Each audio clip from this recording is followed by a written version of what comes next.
Well, she's on the screen. Oh, yeah. I think we Right, need yeah. it. Board Member Susan Bergen. Here. Thank you. We need to see her. It's okay. We're gonna do it. Board Member Nubia Duval Wilson. Here. Board Member Regina Eckert. Here. Board Member Bill Gifford. Here. Board Member Alyssa Malaspina. Here. Here. Board Member Kawi Telesford. Here. Board Member Arun Vadlamani. Here. Board Member Courtney Wingfield. Here. Board President Caitlin Woodlatter. Here. Thank you. Please take note that adequate notice of this meeting has been provided in the following matter. A written notice was sent from the Office of the Secretary of the Board at 6:30 p.m. on January 28, 2023. That said notice was sent via email to Maplewood and South Orange Township clerks and the editors of the News Record, Star Ledger, and the Village Green. The board called a special meeting this evening to discuss the ongoing transportation litigation with our attorneys, and we will receive an update on the hearings from this week. I'd like to make a motion to adjourn to executive session this evening. Whereas while the Senator Byron M. Bear Open Public Meetings Act, NJSA 10:46, et cetera, requires all meetings of the South Orange Maplewood Board of Education to be held in public. NJSA 10:412B sets forth 9 types of matters that may lawfully be discussed in executive session without the public being permitted to attend. And whereas the board has determined that one issue is permitted by NJSA 10:412B to be discussed without the public in attendance and shall be discussed during an executive session to be held on Tuesday, January 31st, 2023 at 6:45 p.m. And whereas the 9 exceptions to the open public meetings set forth in NJSA 10:2-4B are listed below, and next to each exception is a box which will be marked when the issues to be privately discussed fall within that exception. And after each exception is a space for additional information that will disclose as much information about the discussion as possible without undermining the purpose of the exception shall be written. 1, any matter which by express provision of federal law, state statute, or rule of court shall be rendered confidential or excluded from public discussion. The nature of the matter described as specifically as possible without undermining the need for confidentiality is attorney-client privilege. Transportation litigation status update. Whereas the length of the executive session is estimated to be 60 minutes, after which the public meeting of the board shall reconvene and proceed with business where formal action will be taken. Now therefore be it resolved that the South Orange Maplewood Board of Education will go into executive session for the above stated reasons only, and be it further resolved that the board hereby declares that its discussion of the aforementioned subjects will be made public at a time when the public's disclosure is greater than any privacy or governmental interest being protected from disclosure. May I have a second? Second. Thank you, Board Member Malaspina. All in favor? Aye. Aye. The vote appears to be unanimous. We are now adjourning to closed session. Thank you. Thank you. We'll see you guys in a little bit.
Test. Test, test, test. Test. Test. No. It's going to show in the corner. This is a test A, B, C, D, E, F, G.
We are now back in regular session. Good evening, everyone, and thank you for joining us tonight. Please rise for the Pledge of Allegiance.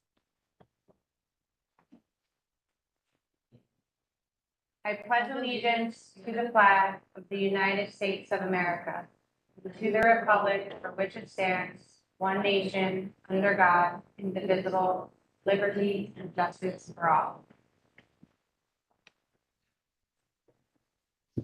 The school board meeting is a business meeting in public and not a meeting with the public. Oftentimes, it may appear to members of our audience that the Board of Education takes action with very little comment and in many cases, a unanimous vote. Before a matter is placed on the agenda at a public meeting, the administration has thoroughly reviewed the matter with the superintendent of schools, chief school administrator.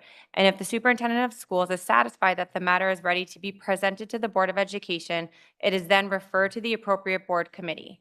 The members of the board committee work with the administration and the superintendent to assure that the members fully understand the matter.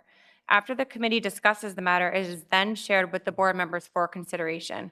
Only then is it placed on the agenda for board discussion and action at a public meeting. Thank you for coming in person and dialing in by phone this evening. The South Orange Maplewood Board of Education certainly respects that you've taken the time out of your busy day to address the board at tonight's meeting. We value public involvement in our school district, and we are eager to hear what you have to say. The board does have time limits by policy, and it will be enforcing those to enable as many people to speak as possible this evening. Each individual will be given 3 minutes to speak. Please do your best to stay within the time afforded to you. The first public comment period is usually limited to 1 hour, and the second, I don't think we're having a second, may be limited to 30 minutes. All input shared with the Board of Education is taken very seriously and will inform future deliberations and work by the Board of Education and its committees. We request that you state your name and town of residence for the record. Okay, the first person up is Mark Stevens.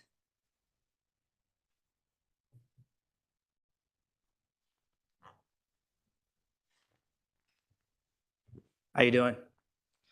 Mark Stevens. I'm a Maplewood resident, live in the Kendall Valley area, and like everybody, was impacted by the busing decision. I found out a week and a half before that my son, who goes to Marshall, was not going to get buses.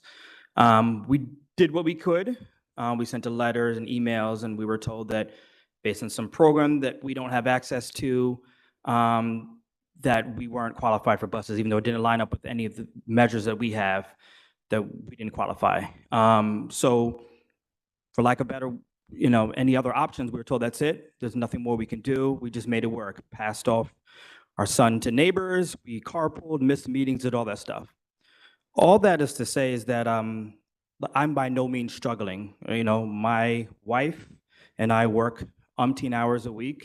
We don't have the time or the mental capacity or even the extra money to find time to file a lawsuit and to go, join the committee. God bless them that we're able to kind of find this solution.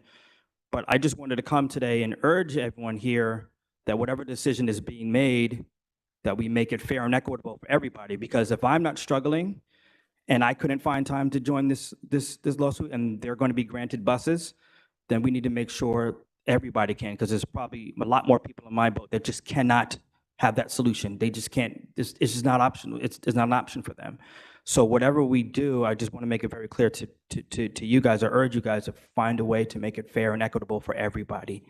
Because like I said, I'm not struggling, but there's people that are, and they're going to continue struggling. And if we're providing a solution to some, we should provide it to all. If we pride ourselves in being fair and equitable, we need to hold to that. And there's new board members here that all ran on getting buses for everybody, and I urge you to stand up now. And if we're going to find, if this is going to be a solution, make it fair. Make it fair. Thank you. Thank you, Mark. The next person up is Jennifer Warren.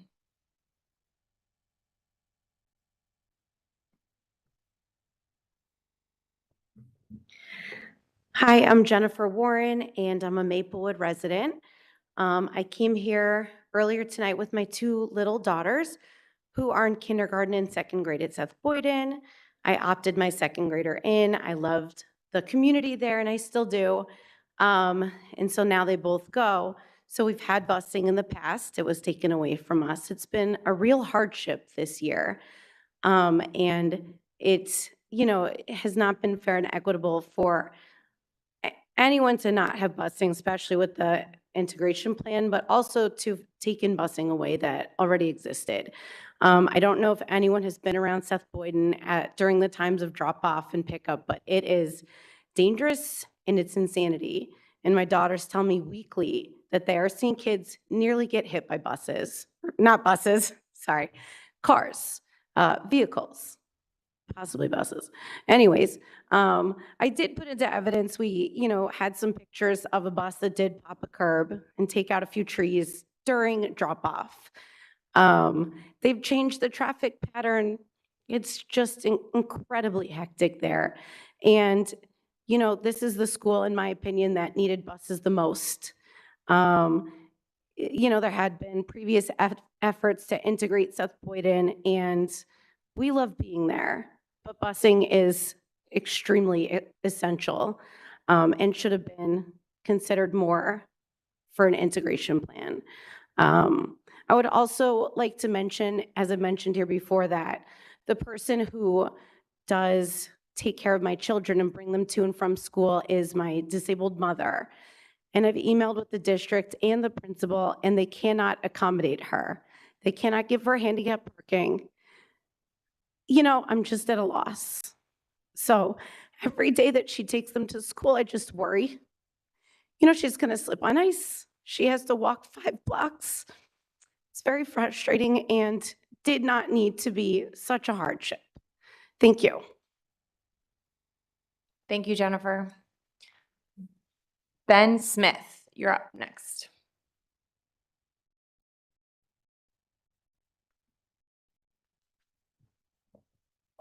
Hi, everyone.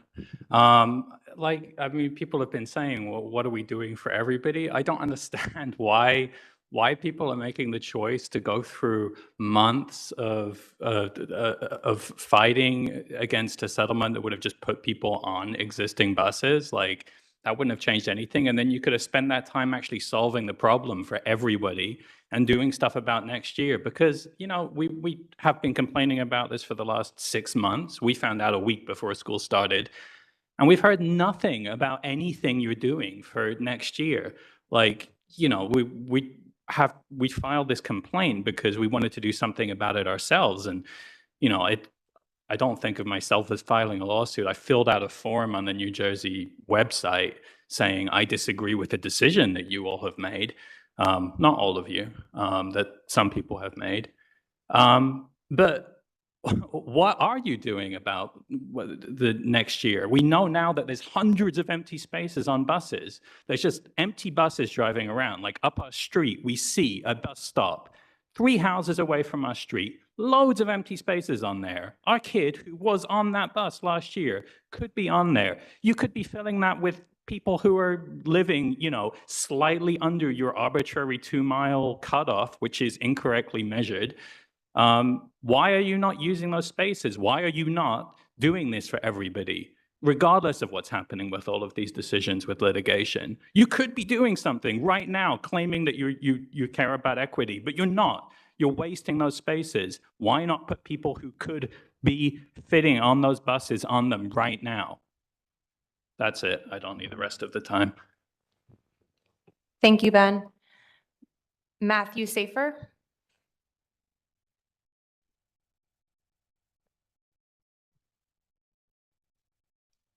Hi, I'm Matthew Safer. I'm a South Orange resident, and thank you for calling this emergency session tonight.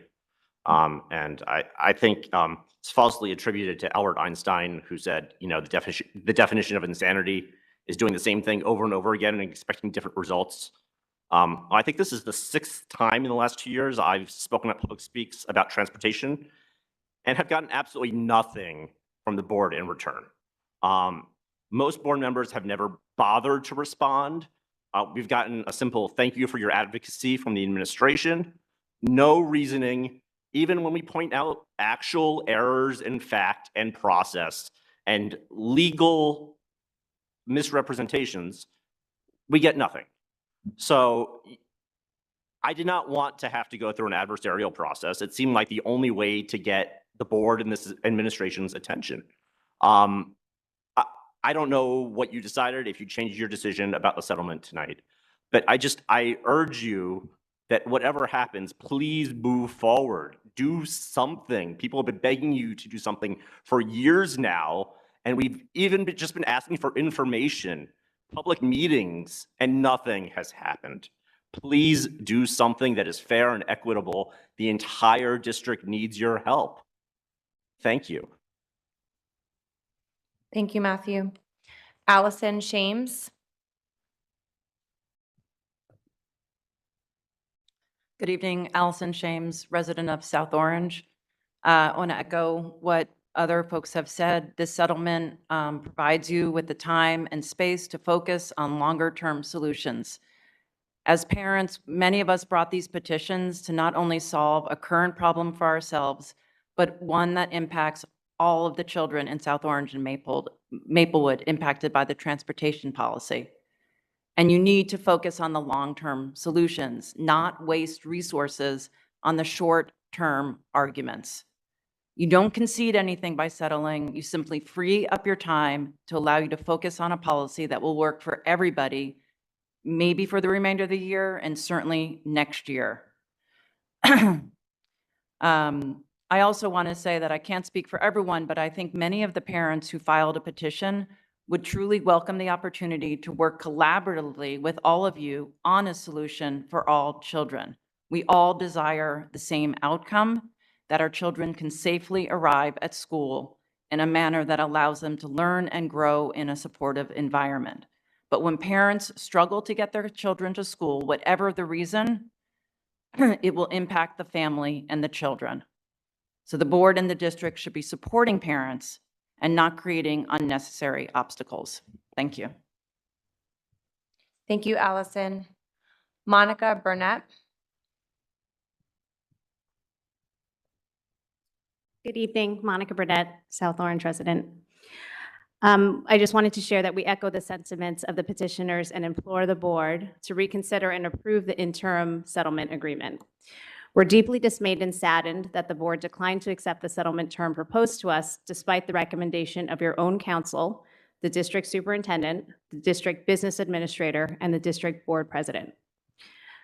When this new board was sworn in, they promised change, balance, and transparency. You also promised us that students come first.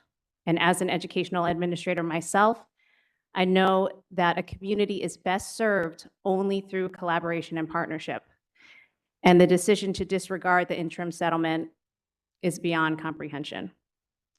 The integration plan we support intends to ensure that all of our students have access to an equitable and supportive learning experience. Access to a safe and adequate transportation is a large part of that student success. And we have confirmed reports from South Orange Police Department that show that several routes that our children are asked to walk are dangerous. My 10-year-old son and fellow petitioners are in imminent danger as the walking route that they're expected to use requires them to walk along several hazardous routes for almost 2 hours a day. This walk could also be during heavy rush hour traffic and potentially inclement weather. The settlement offered to our families is a no-cost solution. We're asking the district to allow our kids to go on a bus stop on an existing route and board a bus that is not at capacity. Instead, the board continues to choose to delay the process, waste time and resources from the district, taxpayers, and all involved. To address equity for additional families, we are willing to work with the board to find a community solution. There could be a lottery system for all of the capacity that is not being used right now. So we urge you to put students first, like you told us you would, and approve the interim settlement agreement. Thanks. Thank you, Monica. Sarah Connolly.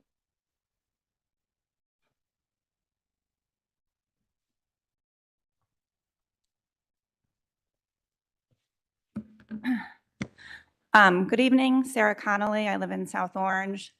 I appreciate you calling tonight's meeting. The news that we received Friday morning was a huge hit. The district made very clear representations about their ability to settle these cases. I'm still processing what the board did. in light of those representations. But I also am starting to shift my thinking and what I think needs to be the focus going forward, no matter what happens with these cases. Something that we've learned through this litigation is that the district absolutely did not conduct a hazardous roots analysis back in 2021 or 2022. We also know through this litigation that the district still has not done it. We are halfway through the school year. My understanding is that come April, you have to have a budget set up that includes transportation costs. When is this going to happen? We can't keep expecting families to walk these routes that we know are dangerous. We can't, as a district, continue to not be in compliance with the New Jersey laws. So I ask, certainly for you to reconsider the settlement offer, so that we can start looking forward and really figure out how we can fix this. And I echo what Allison Shames said. You now have a group of people who are ridiculously familiar with the traffic patterns in these two towns. And we would love to work together to figure something out. So that to the extent that we can find a way to do that sooner rather than later, all of the petitioners would welcome that opportunity. Thank you. Thank you, Sarah. Lillian Harris.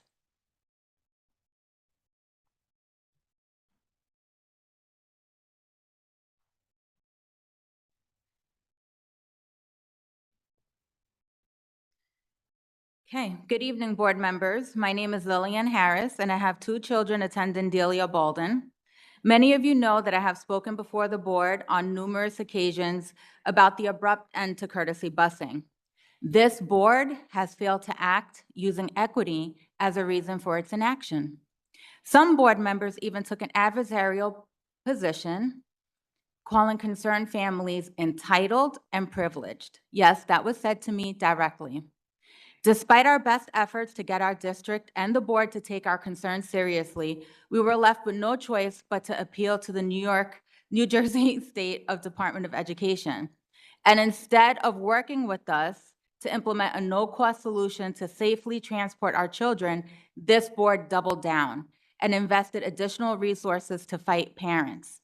Tens of thousands of dollars have been wasted under your leadership, under this board's direction.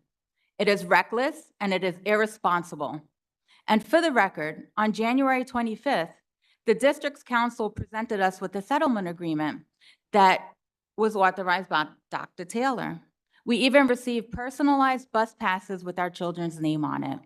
Yet the very next day, this board, you all, authorized the district to continue to waste additional funds on litigation. You chose to spend thousands of dollars when you had the ability to implement a no-cost solution the entire time. How is this acceptable? The way the solution was handled by this board was truly shocking, and it underscores the dysfunction and lack of coordination and communication between you all and the administration. It also has proven to me that you have not put the children first.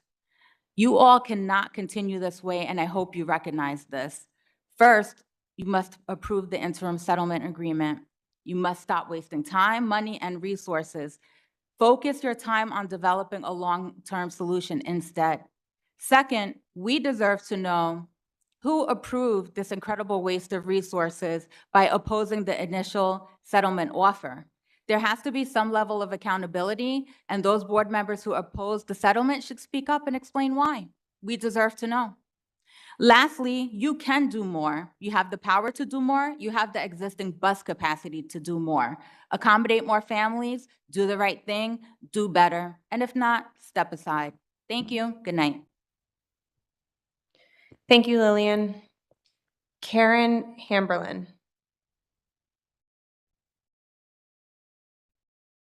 Karen Hamberlin? Pardon? Okay. Elizabeth Fielder.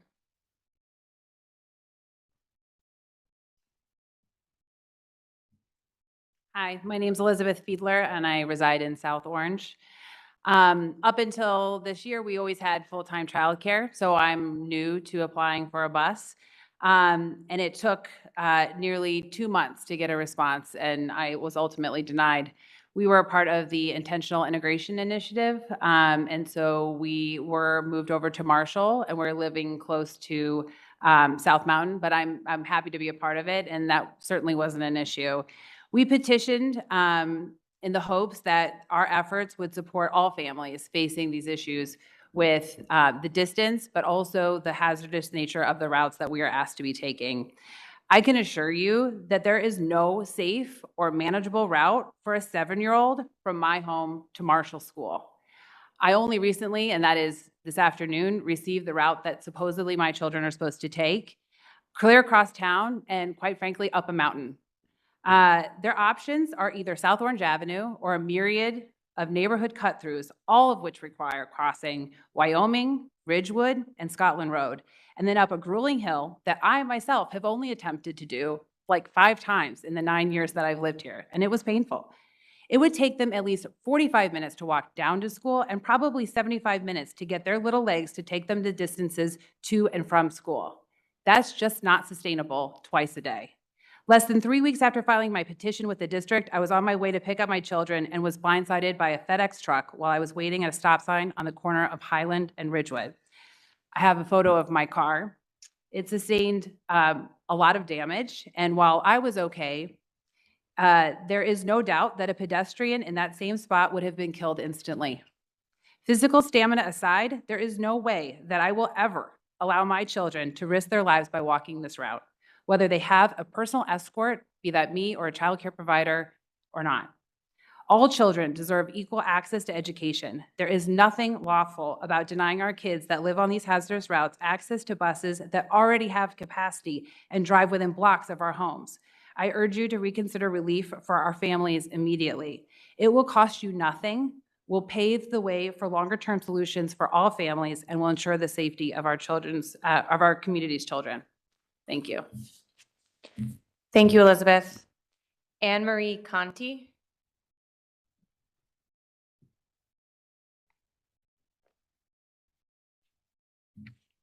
Hi, Anne Marie Conti, South Orange. How y'all doing? You tired? I'm tired. My 8-year-old memorizes spells so she can be prepared when she turns 11 and she gets her Hogwarts letter. She believes in Santa Claus and the Tooth Fairy and the Easter Bunny. She, along with another 8-year-old, a 10-year-old, and an 11-year-old, are expected to walk down Irvington Avenue to Boyden Avenue to get to school. Elementary-age children are not developmentally ready to navigate the decision-making required to stay safe on a dangerous route. Anyone who has ever tried to cross Irvington Avenue knows that it is not unusual for cars to whip past you as you stand in the middle of the crosswalk. It happens to me regularly. Cars blow past stop signs and pull into a crosswalk in order to see and to be able to turn. There are major intersections with no beg buttons or crossing lights. There are intersections that would require a second crossing guard. And as we know, the extreme challenges of a single crossing guard to monitor more than one intersection, the crossing guard at Seth Boyden on Boyden Avenue has to deal with 2 crossings, and she was hit recently. A large box truck that Jennifer referenced mowed down trees in a street sign the other day. These neighborhood schools were not built with large parking lots or drop-off lines or accessible parking spaces, and there are now a large volume of people descending on these schools for drop-off and pickup with no infrastructure. The area surrounding Seth Boyden is purple on Maplewood's traffic heat map, which indicates the highest level of incidence. We love Seth Boyden, and we opted in because we believe in integration initiatives, and we were extremely naive to assume that the current integration would result in more busing, not less. I have been on boards. I don't envy your position, and I can only imagine the kinds of tense conversations that you're having in closed sessions. But I want you to have the time to solve this complex problem without further distraction. By denying our settlement, You are funneling important resources that could be used to fix larger issues into unnecessary litigation.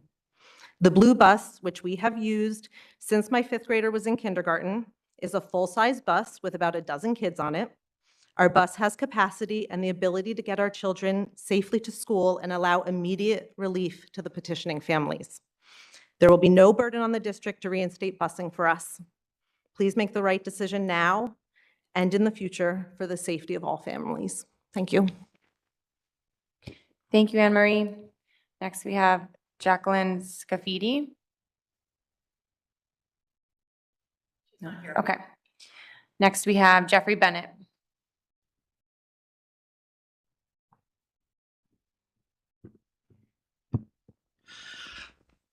I'd like to thank the members of the Board of Education for being here tonight and reconsidering this issue with transportation. I know that one of the justifications for not granting this settlement is that you think it's unfair to give busing to some kids but not others. That's a very valid concern. But I think all of us here see this case as actually a step towards granting busing for all kids at equivalent distance. Like many people behind me are people who have been advocating for busing since July 2022 for everyone. A few of us did email or come in public speaks to oppose the elimination of busing in 2021 even. The district's own documents demonstrate that it has the ability to bus all the kids who are over 1.5 miles. The busing capacity report shows that there are 606 unassigned seats. And we know that due to non-ridership and inevitable absences, that there are actually more than 600 empty seats. The October 6th BOSE meeting showed that there were about 340 elementary schoolers who are at 1.5 to 2 miles for next year. Although I think the real number might be lower than that because it isn't clear if certain categories of students who are already getting busing were subtracted. That list also said that there were 50 kids at South Mountain and the annex who needed busing. Anyway, the bottom line is there are probably fewer than 300 kids in elementary school between 1.5 and 2 miles. Since there are 600 seats, you know that there are actually more than enough rooms. You have 2 empty seats for every child who might need it. And additionally, not every child at 1.5 to 2 miles who could be offered a bus would actually take one, and many would only take a bus in the morning or the afternoon. Last year, when my son did have a bus from South Orange to the school, we only rode in the mornings. He only rode in the afternoon on a single day, and it was the last day of school, which was a half day, and there was no aftercare. My wife and I both work in person, and we get home after 5:30. So for us, the only possibility was morning riding. And I'm sure there are other people like that in the community who are just one-way riders. So you do have the capacity to bus far more kids. If there are any kids who cannot be bused, a parent transportation contract is so much better than nothing. That's just paying a parent money. There's also the question, like, if you can help 95% of the people, and perhaps not 5%, is it still worth doing? I think it is worth helping everyone. And I do believe we can help everyone. So I know that this is about a lawsuit and about granting relief for people who filed a petition for the lawsuit. But it's about more than that. It's about busing all elementary schools at long distance. Thank you all very much for listening. Thank you all for being here. Thank you for reconsidering. And I hope that you'll vote to approve the settlement and work as soon as possible to change policy 8600 for all long distance kids and kids in other hardships. Thank you. Thank you, Jeffrey. Michael Trisanowski. Sorry. Good evening. My name is Michael Chanowski. I'm a resident of South Orange. Through this litigation, we found out that, well, obviously to dispute our argument, the district has conducted engineering analysis and hazardous intersection analysis, which has been superficial, insufficient, and wrong. It has not involved the police department. It has not involved the township. It has not involved the community. We also understand that there is additional hazardous route analysis going on right now. If that's the way the analysis is being conducted, it's completely wrong. it should be disregarded. It should not be taken into consideration. If you want to do the proper route analysis, please involve the police department, the authorities, the township. The analysis took some of the data from the police department. The engineering company did not speak to any representatives of the police department or the township. And then number two, with the amount of money that this litigation has wasted so far, with the wasteful analysis of intersections, you could have basically hired another bus for the rest of the year to bus additional kids. So please consider how you're spending your time, how you're spending the money of the people of this district. Thank you. Thank you, Michael. Andrew Flack.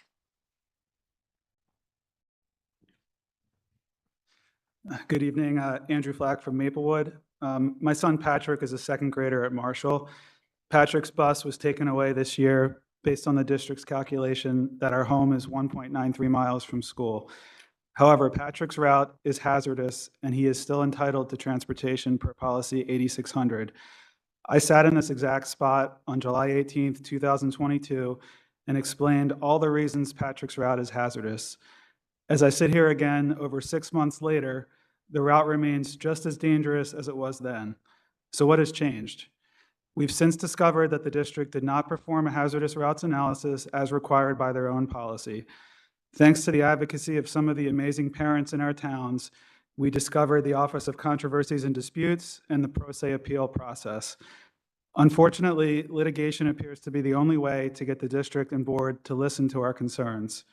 To be clear, these appeals were filed without an attorney and can be filed by anyone for no cost. We spent several hours in Newark last Wednesday with Judge Courtney negotiating what we believe to be good faith for a settlement.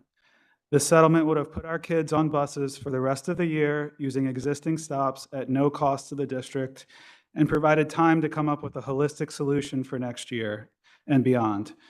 The district attorney handed us bus passes, here's mine, with our kids' names, showing the stop and time he would be picked up for school. This was a logical solution for the district, given that the same judge has already ordered emergent relief for a very similar case. We're obviously extremely disappointed to learn that the board did not authorize this approval of the settlement. As a result, new hearings were scheduled, further delaying this process. My hearing starts at 9 a.m. tomorrow and is scheduled to go until 4. Another 7 hours the district will have to pay their attorney, another 7 hours that key district employees are not able to focus on many other important jobs they have to do. I understand this is not an ideal situation for the board to only offer transportation to some children. However, the fact we had to file appeals to begin with is the fault of the board and the board alone.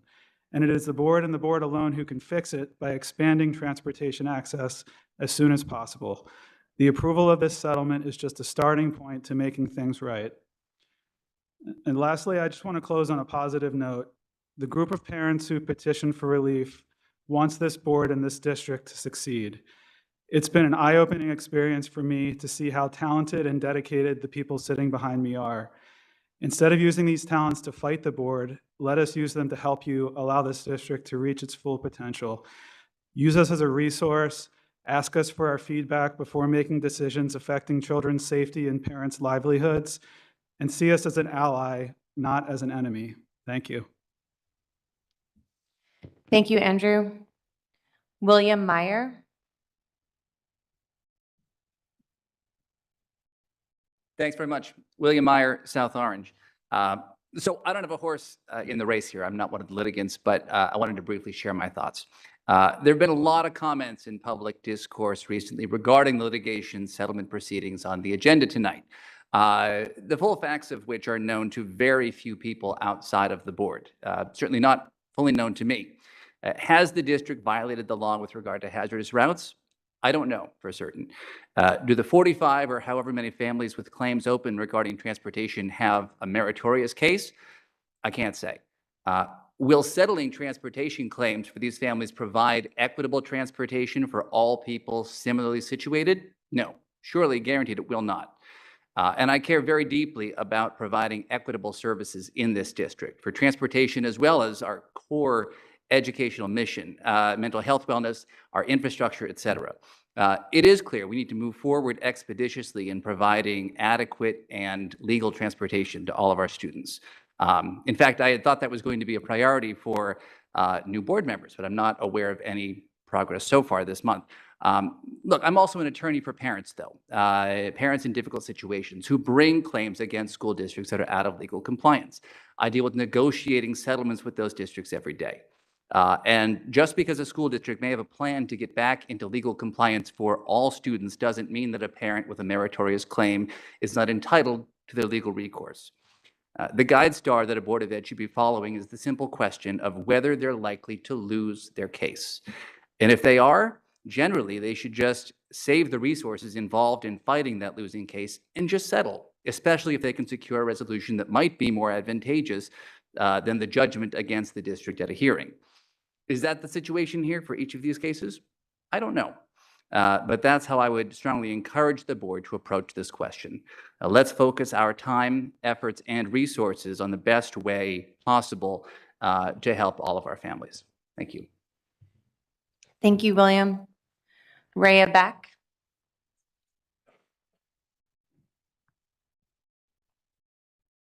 Hello.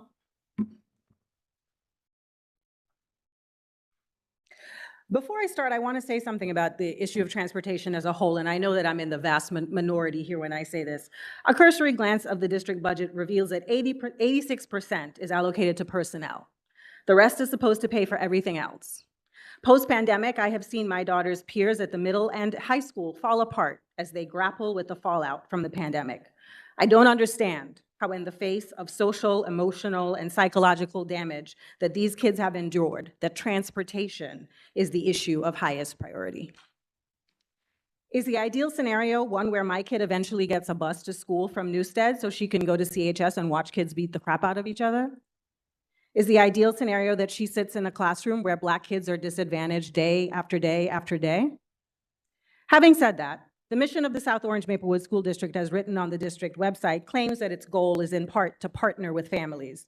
The question, as I and many others see it, is which families are deserving of this partnership? It's the question that those of us in the community who have over many decades demonstrated a commitment to equity and access that we have been asking for years now. And sadly, the answer that is presented to us, indeed, if not by word, is the families who matter are the ones with the access to most resources. The board tonight seems open to agree to granting relief that satisfies those families with the capital and resources to bring a lawsuit. If conceded, it is those families alone tonight who will benefit. To put in the plainest terms, the leadership of the board is ready to capitulate in this moment to parents who in total represent 0.6% of all families in the district. 45 families comprise less than 2 classrooms. Every other family who lost transportation due to the changes in policy 8600 or who needed it and never received it in the first place will get nothing tonight. What's the rationale? Are these students included in the petition reporting chronic absences? Are these families transparently worse off than my own? My family lives in Newstead. Are the rest of us who are juggling the demands of drop-off and pick-up and the other relentless demands on our time as parents and workers, are we for naught? Even if the blindness to the equity and class concerns by itself was not problematic, the board risks making a decision that telegraphs to every parent watching that they are prepared to settle quickly and illogically in order to avoid making holistic, thoughtful, and sometimes tough choices that benefit all stakeholders. Why would this board be so eager to open itself to this kind of bloodletting? This lawsuit will only beget another and another and another until you are beset by every ambitious litigator from Newton to Camden.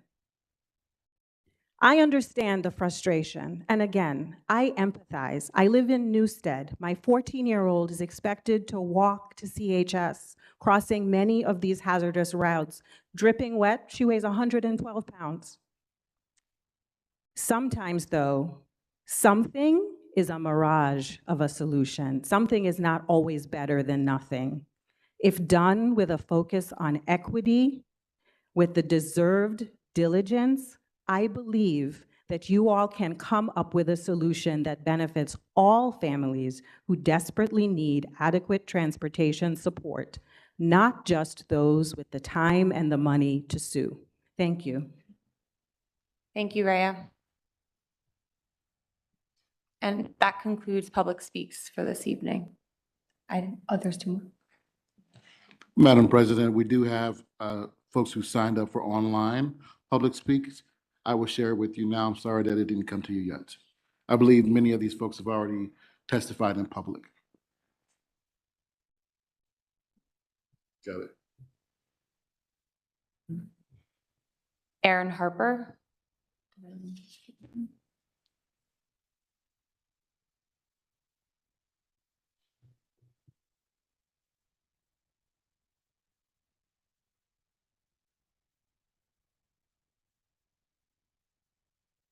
Okay, am I unmuted?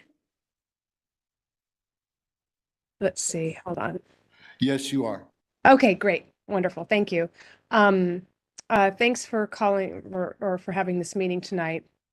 I myself, I have spoken at a previous board and have told my story. I missed the opportunity to file a petition with the New Jersey Department of Education like the other families tonight have. I hope that my speaking now may serve as my petition for the reconsideration of bus transportation, not just for me, just those who petitioned, but for everybody. I don't understand why a settlement can't involve everybody, or at least the addition to what's happening with the settlement, that the actions can be taken even further for everybody. If I remember at the very beginning of this, I could be wrong. It's been a blur. It's been a long time, but I remember there being 90 families who were having issues of bus transportation being taken away, and 45 have petitioned. So that's half. I'm wondering how we can't reconsider everybody. I wish this wouldn't be a time to divide families between who petitioned and who didn't, and could just be an opportunity to be in a position where it affects everybody. But my story, so that I may have that be sort of like my vote for the petition, is this. We live in Tuxedo Park. We opt in at Seth Boyden. We've been riding the blue bus. Yep, that blue bus for 4 years, 1.5 blocks from our house. There are 4 families that go to Seth Boyden. 2 of us don't get to ride the bus anymore. 1.5 blocks from our house, 2 families do. Our route is through, except for 3 blocks from my front door to Seth Boyden, is completely through Irvington and Newark. There are 7 intersections that are business, complicated traffic patterns that have no crossing guards. My 2 kids are 9. They will not walk by themselves through Irvington and Newark for 1.956 miles. There are 7 routes that I've Googled to Seth Boyden, and only one of them is 1.976, whatever I just said. The rest are well over 2 miles. We have had to walk because we're a single car family. My husband has gone a lot, and we have had to walk, and it's a 4-hour commute in one day. 2 hours for me, 1 to get them there, 1 to get me back, 1 to pick them up, 1 to get us back. It's 4 hours on our feet with my 9-year-olds. They're not going to do it by themselves, so I've had to give it up 4 hours of work. Right now I have COVID. My husband's away. I'm not sure how to get my kids to school in the next few days. It'd be nice if they could get the bus, but not sure how that's going to happen. I don't want to be in a car with them. Haven't figured that out. Working on it. So these are, it's a route that's just not going to happen. And yeah, so what do you do when you, sorry, I'm just wondering how you determine the walking pattern in Newark and Irvington when you're talking about hazardous routes criteria. Who looks at those routes through those 2 towns that are not even in our district? Thank you so much, Erin. Your time's up. Thank you for dialing in. Yep. Thank you very much for listening. Thank you so much. The next person up is Abigail Murtaugh.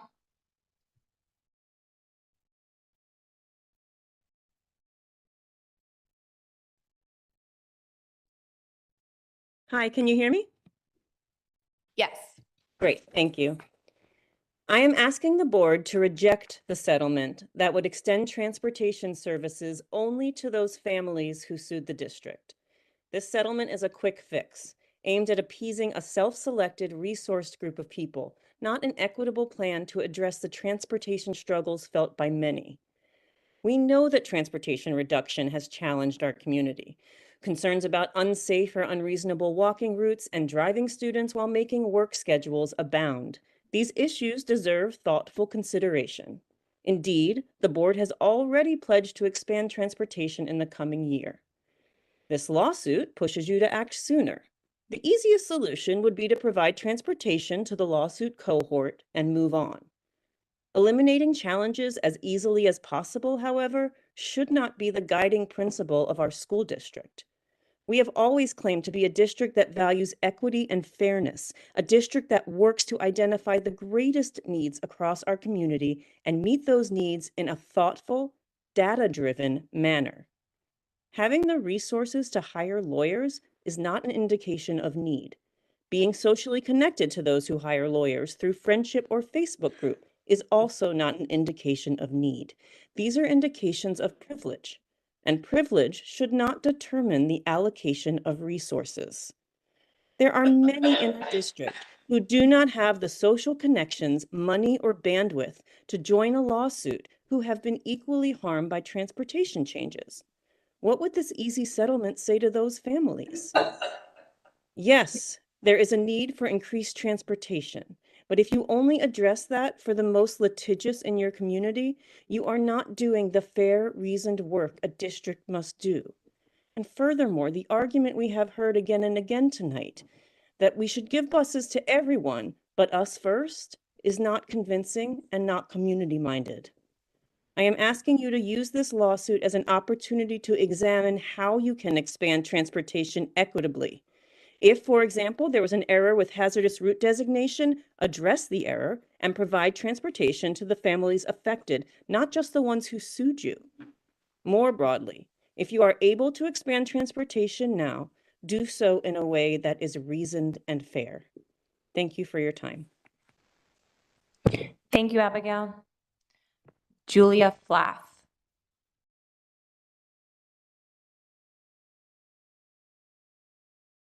Hi. I'm just here to, repeat many other people and urge the board, regardless of the outcome of this settlement, to continue seeking a way to equitably provide transportation to the district. And I think the community deserves updates. There's been no updates since the Board of School Estimates meeting in October. And it seems like our town leaders are open to approving taxes, approving a budget that would allow for increased transportation. And I think we're all curious whether conversations are continuing to happen and wanting to make sure that those conversations do happen to ensure that there's more transportation next year, however it ends up in the budget. And it's been also clear since the summer that no hazardous route updates have been done in years. From my own conversations with South Orange Police, that was clear. And then several other people have also confirmed that. And so I also urge for those hazardous routes evaluations to be updated because the hazardous routes were made when people went to their neighborhood schools, but now anyone can go to any school and any street crossing is fair game. And the whole system needs to be reanalyzed. And finally, just to consider it from the perspective of climate change, by reducing busing this year, the school district has effectively added hundreds of more cars on the road every day. And this is the wrong direction that we need to be moving in to reduce our community's carbon emissions. So that's it for me. Thank you. Thank you, Julia. The last, I think it's the last online public speaks is from Khadijah Costley White.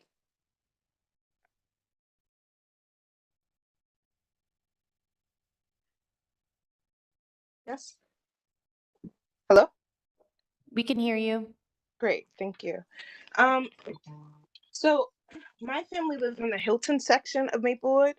Her bus does not. You're breaking up. Oh, I think you might be on mute. My daughter has been repeatedly and consistently late to school since the beginning of the school year. Her stop is about a third of a mile from my house and can be up to 30 minutes late, meaning that my preschooler is expected to wait in the cold too far to run to our house for a bathroom. And with nowhere to sit, and then jump on a late bus with other preschoolers, including those with disabilities, who then arrive at school late. In fact, this very morning, like many other mornings, I got a call that always makes me panic that my daughter that I put on a bus over an hour and 20 minutes prior was absent from school. I had to call until I got someone in the main office to confirm that she had indeed arrived. Part of my panic stems from her being lost on the bus last school year on her first day of school. She had only been 2 years old a few days before that. It took a while to figure out which wrong school she had been dropped off that day. This year, I reached out to Dr. Taylor in the transportation office about this issue, only to be told that in asking for her stop to be closer to our home, I wanted, quote, special treatment. At the same time, as I explained, I was having trouble walking at that time. The bus literally travels back past me towards my house, and my daughter was the only one at her stop. But there's been no flexibility at all. Just today, I got notice that she'll be switched to a new route with the same stop that will also get her to school late based on the new pickup time, which is only 2 minutes before the bus she's been on all year. Her connection with the bus aide and the driver on that bus was the only good thing going, and now that is gone too. In fact, Ms. Talmadge's assistant in the transportation office suggested that the alternative for me was to just pick her up myself. She's 3.5 miles away from my home, which seems to imply that meeting the obligations of transporting my child is not a priority for the school district. That's all to say that the students already being served are not being served well. If you all plan on adding kids to these routes, I keep hearing people who do not understand what the bus service is like and do not understand what's going on, saying that the buses are empty. I strongly suggest that you consult families already being served and that you figure out the problems that currently plague what's happening with transportation before you make any new changes. That's it. And finally, and that those changes be equitable if you move forward. Thank you, Dr. White. And that concludes public speaks for this evening.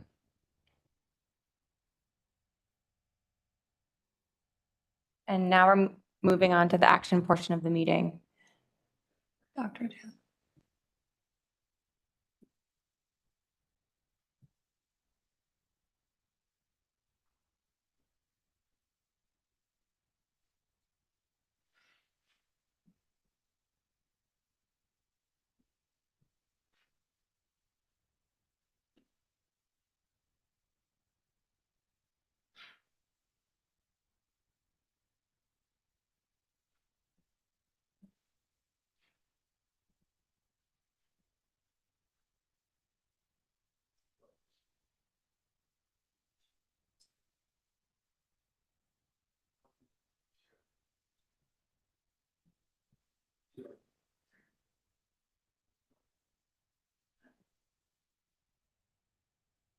To our board members who are on the screen, please check your email for the hand carry that was just shared with the in-person board members.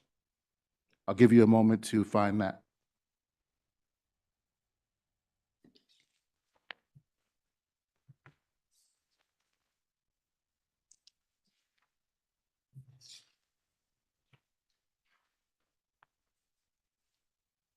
Can I just get a thumbs up from our online board members, please? You didn't get it yet?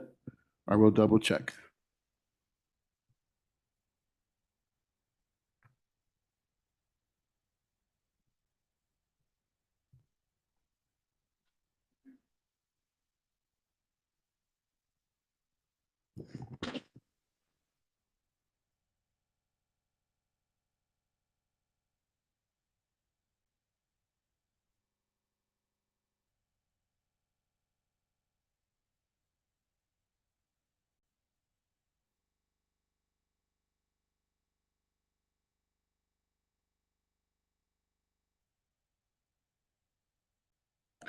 It is coming to you momentarily to our board members on the screen.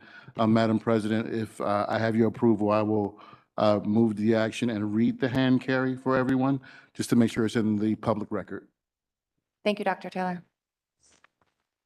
Good evening, board members. I present to you a hand carry resolution 4409. The subject is transportation interim agreement. Be it resolved that the South Orange Maplewood Board of Education hereby approves the terms of the interim agreement reached on January 25th, 2023 at the Office of Administrative Law, which was agreed to by all petitioners relating to the following 44 students. May I read the IDs? It's going to be a little boring here. I'm going to read all the numbers. I'm only going to run together, but for the public record. Student ID number 148-169-8048. Student ID number 311-851-7219. Student ID number 203-976-8821. Student ID number 4934-299-478. Student ID number 618-359-9848. Student ID number 956-854-6342. Student ID number 366-349-9168. Student ID number 7689-153537. Student ID number 5325181782. Student ID number 858-192-7678. Student ID number 721-571-3025. Student ID number 3155110310.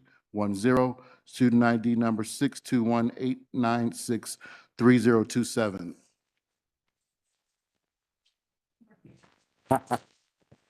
I got it. Student ID number 1654246-694. Student ID number 6738149618. Student ID number 2080446561. Student ID number 843748-1975. Student ID number 8522853836. Student ID number 273232-3545.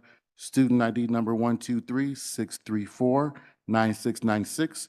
Student ID number 1470589-856. Student ID number 746052-1930. Student ID number 567-124-1923. Student ID number 126-799-1271. Student ID number 756-213-5873. Student ID number 146-804-2166. Student ID number 158-2022-785. Student ID number 4200-180328. Student ID number 267-413-6526. Student ID number 404-1835-580. Student ID number 542829742. Student ID number for our board members on the screen. Did you get your email yet? Okay. It should be coming shortly. Last number ended in a 2, I believe. Just confirming. Thank you. ID number 384-096-6763. ID number 2165710246. ID number 5474428899. ID number 451-637-6526. ID number 867-063-3185. ID number 4543538663.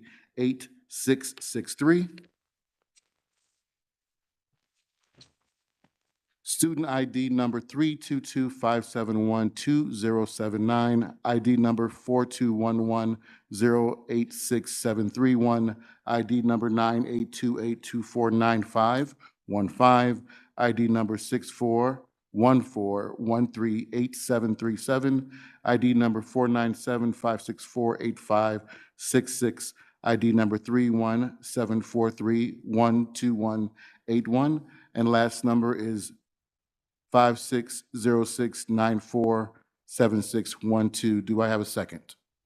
Second. Resolution 4409 has been properly seconded and is ready for discussion, Madam President. Does anyone have any comments or questions regarding Resolution 4409? Board Member Vadlamani.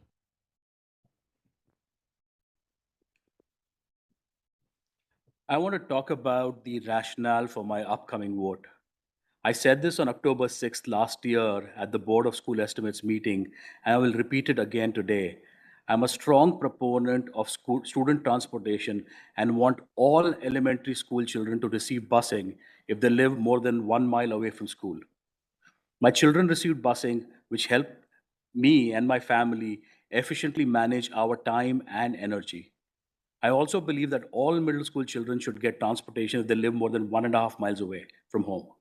So I'm working with the FFT committee and rest of the board to develop a comprehensive transportation policy for the school year 2023-2024. The Board of School Estimates supports the plan, and we hope to have it done by March. While we wait for the policy and its implementation for the next school year, I'm happy to work with anyone on the board for a solution that will help all children this year. Not just children from my neighborhood, not just who have filed a lawsuit, but all children impacted by the current transportation policy. I have yet to see a realistic plan. Every year, we designate many children as requiring special needs and provide services so that they can grow and thrive in their own way. Many parents feel strongly about their children needing additional services and bring lawsuits against the school district. What would the community's reaction be if the board settled and offered special education services only those with the energy to bring a lawsuit and not provide services to the others? That would be unfair. This proposed settlement is unfair. It is not equitable. It provides relief only to those who have filed a lawsuit. So I cannot in good conscience support it in any way and will vote against it. Whether in private or in public, my vote remains the same. Many of the parents in public speaks wish to collaborate with the board, and I ask you to come to the public speaks during the Board of School Estimates and meeting in March and advocate for a comprehensive transportation policy. Finally, during the exec session on January 26th, a full board majority voted against the settlement. I hope the Mr. same majority Vladimani. will support me today. Just be reminded for all board members not to speak about discussions in closed sessions. I will amend it. So during the exec session on 26th, I voted. Mr. Vlad, no discussion as to anything that occurs No in problem. executive session. I Thank you. will strike that off, and I'll just leave it at advocate for, come to the Board of School Estimates meeting and advocate for that. Thanks. Any other questions or comments?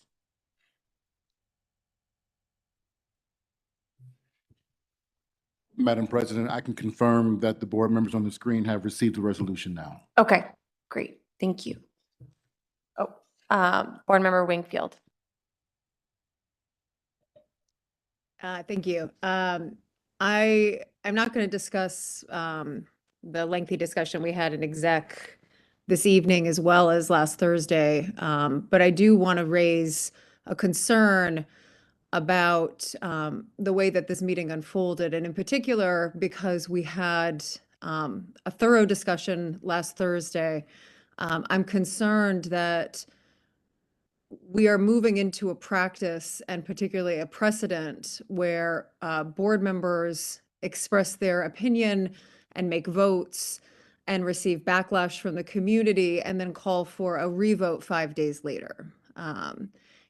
We are elected by the community to consider all available data to us and to make our best judgment. And I'm concerned that we're going to be moving forward as a board, playing ping pong and calling special meetings the week after we had a 6-hour meeting to revote things that we receive, perhaps some criticism from the community around. So I hope that this isn't the case.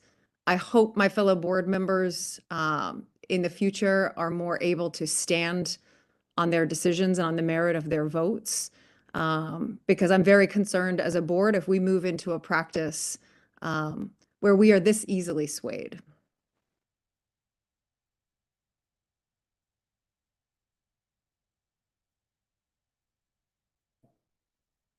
Are there any other questions or comments? Okay. Mr. Burnside? Board Member Bergen, No. Board Member Duval Wilson, Yes. Board Member Eckert, Yes. Board Member Gifford, Yes. Board Member Malaspina, Yes. Board Member Telesford, No. Board Member Vadlamani, No. Board Member Wingfield, No. Board President Whitletter. Yes. Motion passes.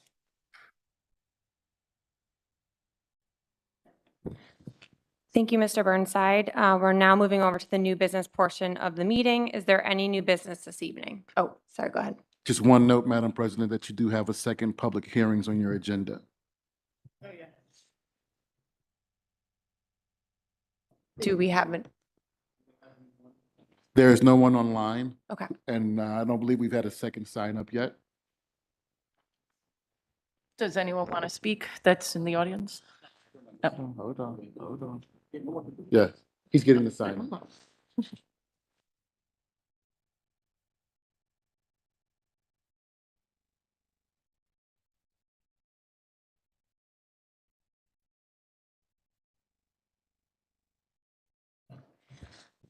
Ritu Pancholi?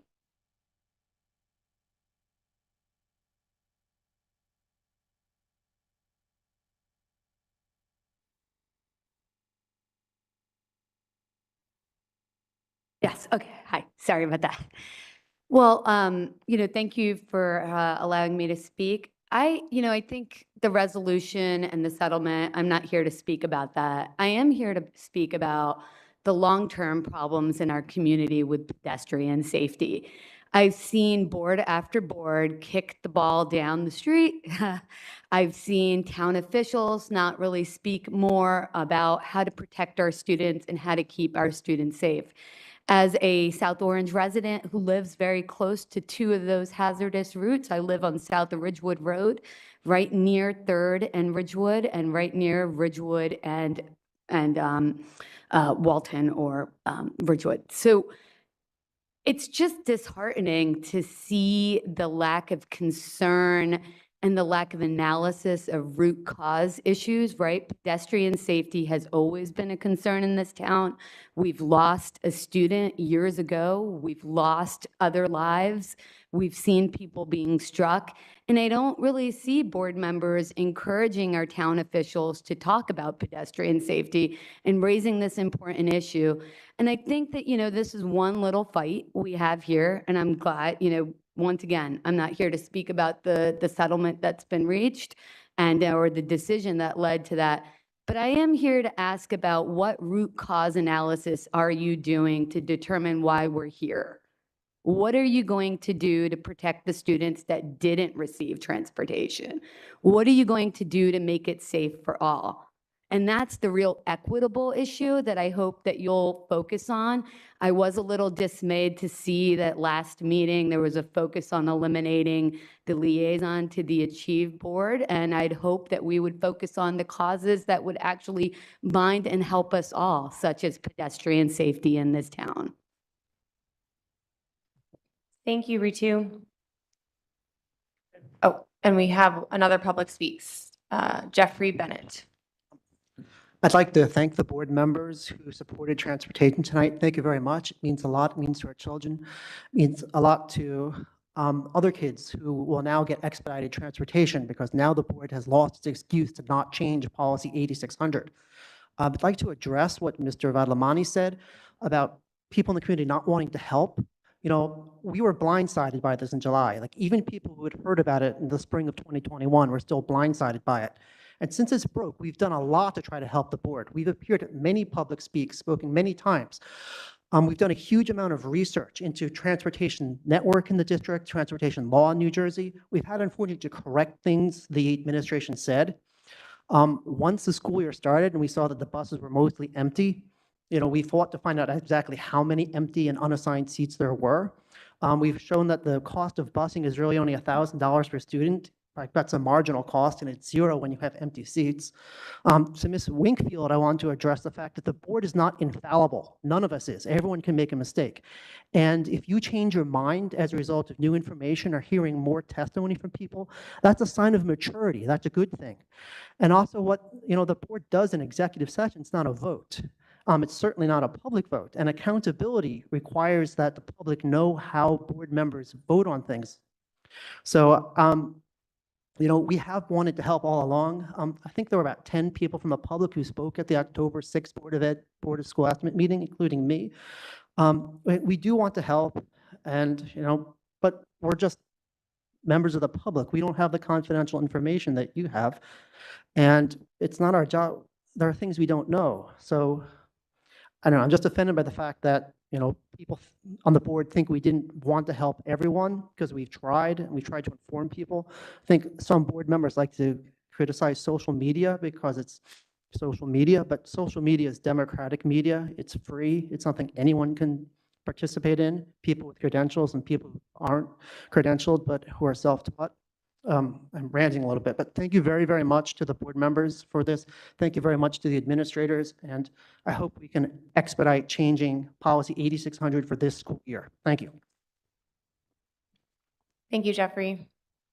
And I think that now concludes public speaks. I see one additional person online, Madam President. Just all right. one, yeah. Let me. The last public speaks is from former board member Aaron Siders.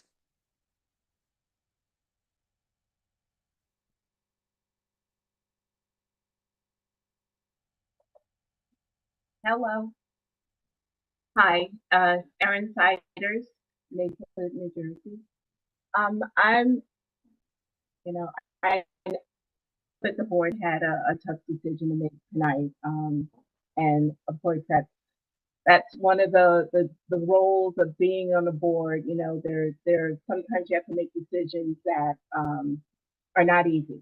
But the one item that I'm calling about, just a clarification on for the public and to kind of put into the public record of how board member Malaspina was allowed to vote on this. I know in the past that board member Malaspina did recuse herself based on the School Ethics Commission ruling regarding, related to any issue that's related to the Black Parents Workshop settlement. And I know in the past that we said transportation around the integration plan fell under that settlement. So I was just curious if there's something that has changed recently in terms of what issues board member Malaspina needs to recuse himself. Thank you. Thank you, Erin. I wouldn't be able to comment on past litigation or current litigation. I'll leave it to our solicitor if there's anything that she would like to add to that. No, I don't have any comment. Thank you. Okay. That concludes public speaks. We're on to the new business portion of the meeting. Is there any new business this evening?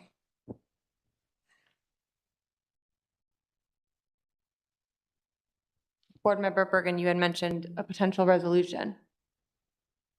Yes, thank you. I raised my hand. I don't know if it worked. Oh, there. sorry, I don't see it. Okay.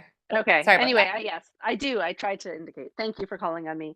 I wanted to make a motion that because of the circumstances of how this meeting was called at the last minute and not having the board members not having adequate notice to plan, that this meeting not count towards the number of virtual meetings that board members can attend under the policy that was passed last year. Second.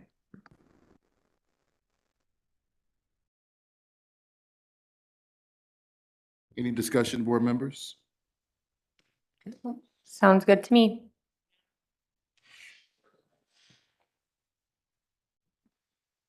Board President Whitletter,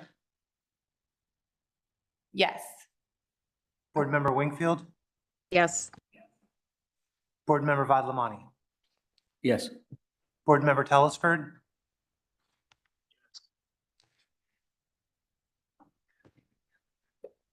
Board Member Telesford, Yes. Board Member Malaspina, Yes. Board Member Gifford, Yes. Board Member Acker, Yes. Board Member Deval Wilson, Yes. Board Member Bergen. Yes, and thank you. Motion passes. Is there any other new business items this evening? And I'm sorry, I can't see if you guys are raising your hands, so just let me know. You're good? Okay. Just a point of clarification, can our new business go off of the topic that we advertised this meeting for? Can our new business go away from the topic that we advertised? this Oh, meeting good for? point. Yeah. Yeah, I don't think we can go.